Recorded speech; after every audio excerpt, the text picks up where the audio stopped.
Hi, this is Rob Warlow from Business Loan Services. Well, the government on Monday announced an extension to the loan application deadline for CBILS and bounce back loans. Previously, applications had to be in by the 30th of November, and this has now been extended to the end of January. So you've got an additional 2 months in which to get your applications in. Now, this is against the backdrop, of course, of new lockdowns and a realization on behalf of the government that businesses are still now going to be in need of additional finance and cash flow support, hence the extension. There's been one important change to the bounce back loan scheme. Under the scheme, you could apply for a maximum of 25% of your turnover up to a maximum of £50,000 loan. Now, there are many firms out there who didn't take out their full allocation because when they first applied, they didn't think that we'd still be in this position as we approach the end of this year.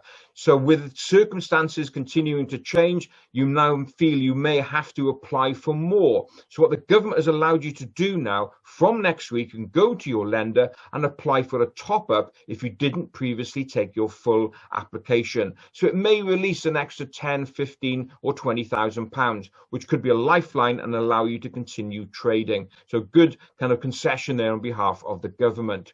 However, two things I want you to be aware of.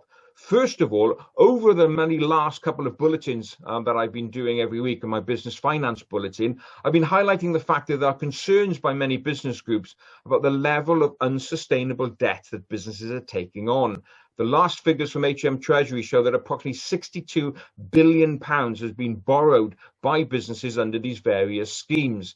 And there's concern is, are we building a debt bubble that businesses won't be able to pay back?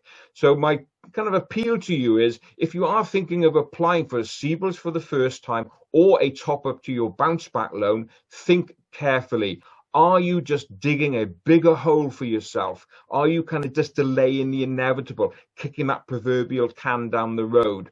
Just be mindful. Sit down perhaps with your accountant or perhaps even take advice from an insolvency practitioner and ask them, am I doing the right thing by taking more debt on? Think very carefully about this. The second point I want to be aware of is the definition of wrongful trading. Now, wrongful trading is where you knowingly enter into a commitment on behalf of your company, where you know that the chances of you being able to fulfill that commitment are low or next to zero.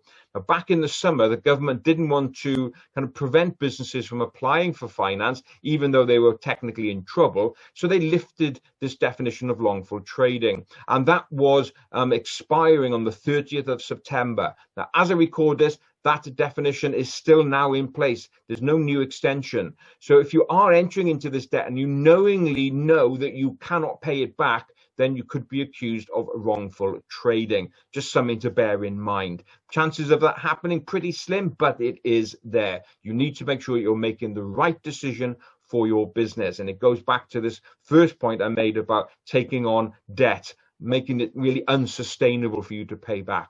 So two things to think about there. So some good news from the government, but please do take appropriate advice before you take this new debt on. Who knows where we're going to be in 2021? You need to make sure you're making the right decisions.